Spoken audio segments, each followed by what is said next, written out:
ওম শান্তি। তো আজকে আমরা জানব কল্পবৃক্ষ।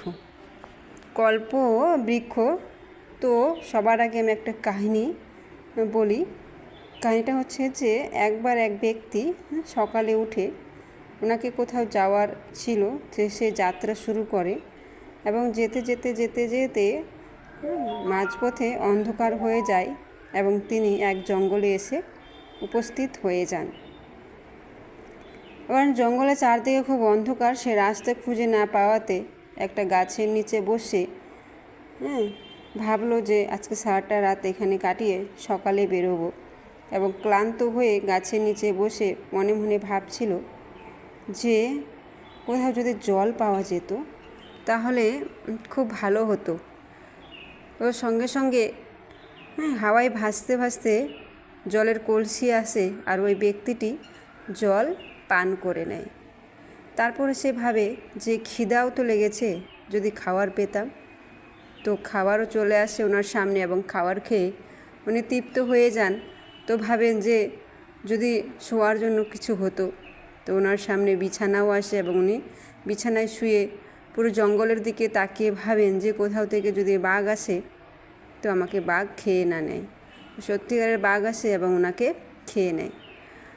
তো বাস্তবে যে বৃক্ষের নিচে ওই ব্যক্তিটি বসেছিলেন সেটি ছিল কল্পবৃক্ষ, এবং কল্পবৃক্ষের নিচে যা যা ভেবেছিল তাই হয়েছে। যতক্ষণ উনি নিজের জন্য ভালো ভেবেছিলেন তো ওনার সাথে ভালোই হয়েছে, এবং যখন এসে ভালো খারাপ ভাবলো তো খারাপ হয়ে যায়। তো এই সৃষ্টিটাও হচ্ছে একটা কল্পবৃক্ষ, আর এই কল্পবৃক্ষের বীজ হচ্ছে পরমাত্মা শিব, অর্থাৎ ঈশ্বর, যাকে আমরা ঈশ্বর, গড, আল্লাহ, ওয়াইগুরু বা ভগবান বলি। তিনি হলেন বীজ, আর এই বীজের ঝাড় হচ্ছি আমরা সবাই। ঝাড়, পাতা বা শাখা, ফল, ফুল সবই হচ্ছি আমরা সবাই। তো এই সৃষ্টির কি রূপী কল্পবৃক্ষের যে শিকড়, এই শিকড়ই হয়ে গেল সঙ্গম যুগ, অর্থাৎ বর্তমান সময় এই যে 5000 বছর কল্প এর মধ্যে বর্তমান সময়ে যে ছোট্ট একটা যুগ চলছে, যেটার নাম হচ্ছে সঙ্গম যুগ, অর্থাৎ 100 বছরের যুগ। 1936 থেকে, অর্থাৎ 1936 থেকে এই যুগ শুরু হয়েছে এবং এখনও চলছে। এটাকে বলা হয় শ্রেষ্ঠ যুগ, অর্থাৎ তপস্যার যুগ। এই সময় ভগবান এসে আমাদেরকে শ্রেষ্ঠ কর্ম করতে শেখাচ্ছেন। এই শ্রেষ্ঠ কর্মের ফলেই হচ্ছে অকর্ম, অর্থাৎ যেখানে মনুষ্য আত্মাকে এটাই ভাবতে হবে না যে আমি কি কর্ম করব বা কিভাবে আমার সংসার চলবে, কারণ ওখানে যে অকর্ম, অর্থাৎ সত্যযুগ আর ত্রেতা যুগ, এইখানে কোনো দুঃখ অশান্তি থাকে না, সুখ, শান্তি, আনন্দ, প্রেম ও শক্তি, অর্থাৎ এখানে আনন্দেই সব আত্মারা থাকে, তার জন্য অকর্ম। এই দুটা যুগকেই স্বর্গ বলা হয়, সত্যযুগ আর ত্রেতা যুগে, কারণ এখানে এক ধর্ম, এক রাজ্য, এক ভাষা আর এক মত থাকে, অখণ্ড ভারত। তারপরে চলে আসে দাপর যুগ।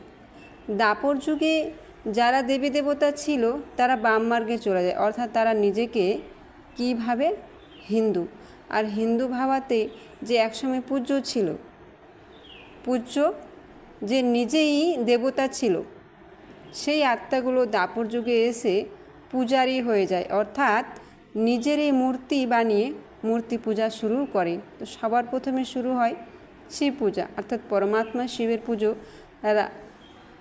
রাজা তো সোমনাথের মন্দির স্থাপনা হয়, আর রাজা বিক্রমাদিত্য প্রথম পূজা শুরু করে, যিনি নাকি শ্রীকৃষ্ণেরই আত্মা। তারপর যুগে তিনি রাজা বিক্রমাদিত্য হয়ে গিয়ে শিবের পুজো করেন প্রথম। তো ওই যে বললাম না যে আমরাই পূজ্য ছিলাম আর আমরাই কি হয়ে গেলাম, পূজারি। এতে আমার একটা কাহিনী মনে পড়ে যে একবার এক আর্টিস্ট আর্ট করতে গিয়ে একটা খুব সুন্দর বাচ্চার আর্ট করেছিল, এবং এক্সিবিশনে ওনার অনেক নাম হয়েছিলেন, ওনার প্রশংসা করেন। তো উনি আর 20 বছর কোনো আর্ট করেননি, এবং 20 বছর পরে ওনার মনে আবার ইচ্ছা হয় আর্ট করার, এবং আর্ট করাতে ওনার মনের ভাবনা আসলো যে আমি এমন একটা ছবি আর্ট করব যেটা খুব ভয়ানক হবে দেখতে।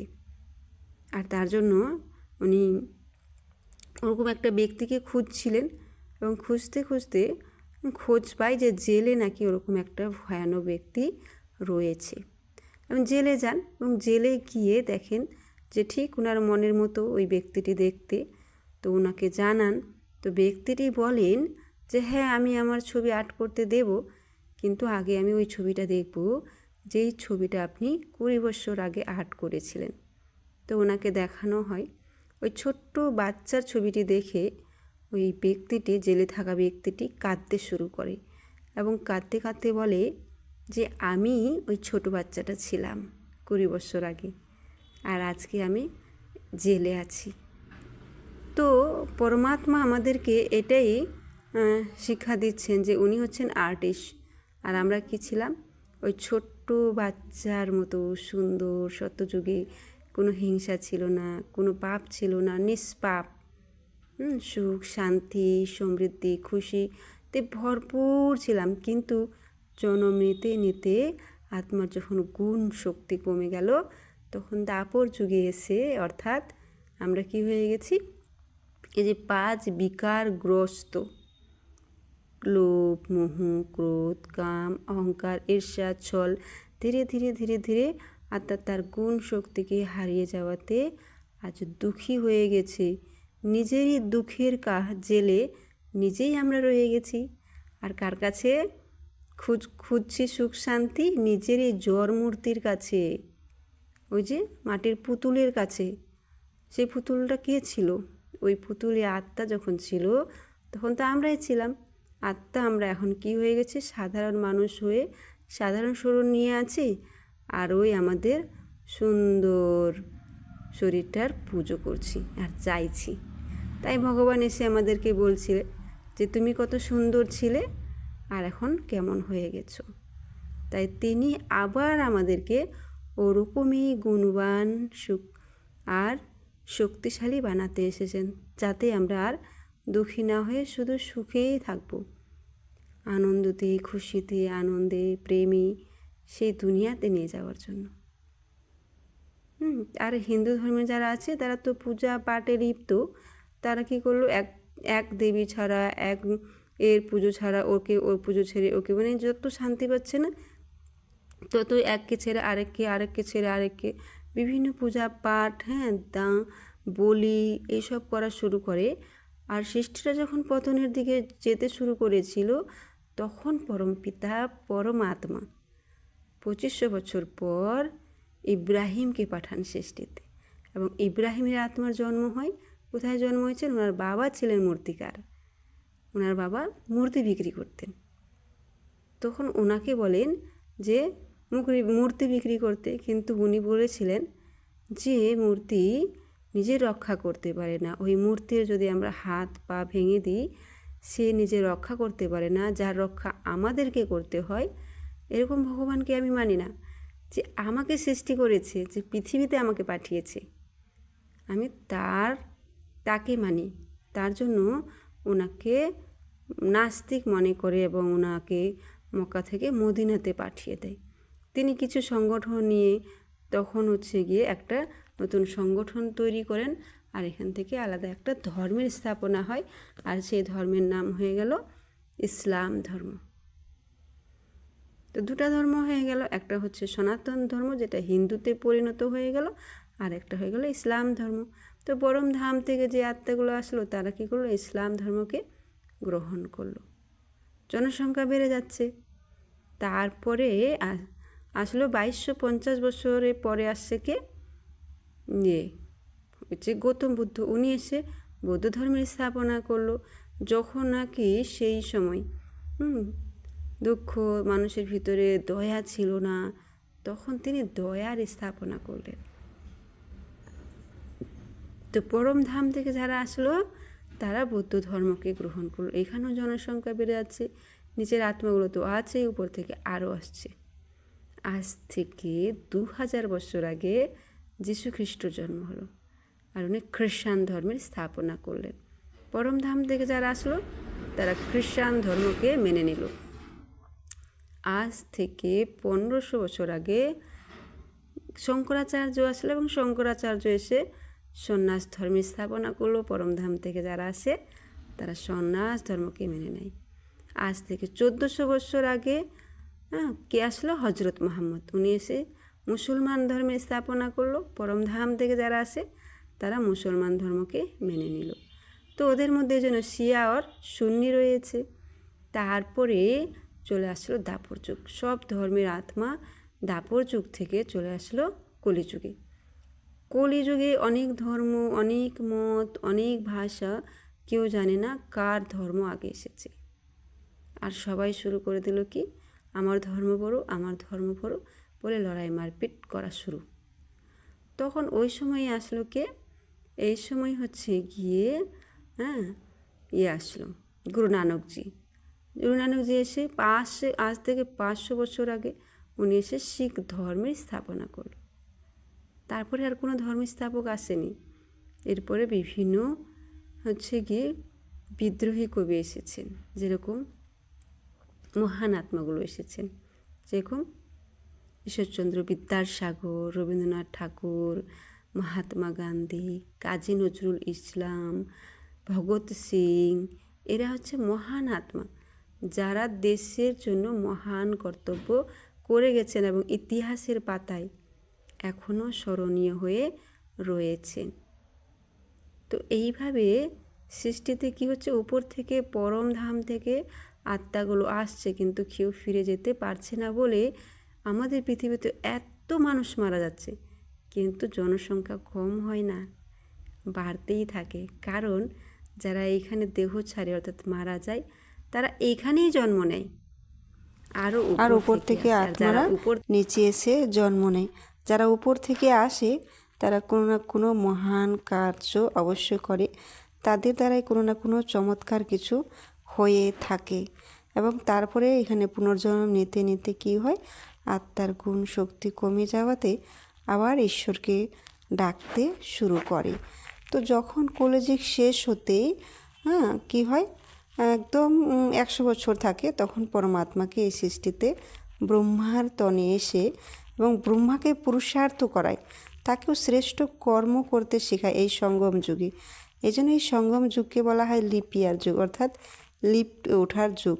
এইখানে আমরা যে শ্রেষ্ঠ কর্ম করব, এই শ্রেষ্ঠ কর্মের আধারে শতযুগ ত্রেতা যুগে অকর্ম, তারপর যুগে শুরু হয় পূর্ণকর্ম, আর কলিযুগে আমরা যাই করি না কেন সবই হয় পাপ কর্ম। যেরকম পূজা কর্ম করার সময় কি হয়, মানুষে কি করে, বলি দেয়। যেরকম মা মনসার পূজা করে তো কি করে, একটা পাঁঠাকে বলি দিয়ে দেয়। মা কি পাঁঠা বলি খেতে চেয়েছে? যেরকম আমরা বলি না যে মা মানে কি, মমতাময়ী, যার আঁচল মমতাতে ভরা থাকে, সে মানুষের সংসারকে রক্ষা করার জন্য পশুর সংসারকে নষ্ট করে দেবে, একটা পশুর জীবনকে হত্যা করে নিবে? ও কেমন মা? মা তো বলি চেয়েছেন, কিন্তু কোনো প্রাণীর নয়, আমাদের ম্যায়পনকে, অর্থাৎ ম্যায় করছি আমার ভাব, দেহ ভাব, হিংসা ভাবকে ঈশ্বর বলছে আমাকে অর্পণ করো। মাও বলছে তোমার খারাপ গুণকে আমাকে অর্পণ করো, তোমার ভিতরের কালিমাকে আমাকে অর্পণ করো। কিন্তু মানুষ কী করছে, যাতে ছাগল ম্যায় করছে বা ছাগলকে বলি দিয়ে দিচ্ছে। এই জন্যই বলা হয় যে কলিযুগে যেন পাপ আর অজেন আমরা পাপ কর্ম করে চলেছি। যখন পাপ অতি হয়ে যায়, যখন অধর্ম ছড়িয়ে যায়, তখনই তো পরমাত্মাকে সৃষ্টিতে আসতে হয়।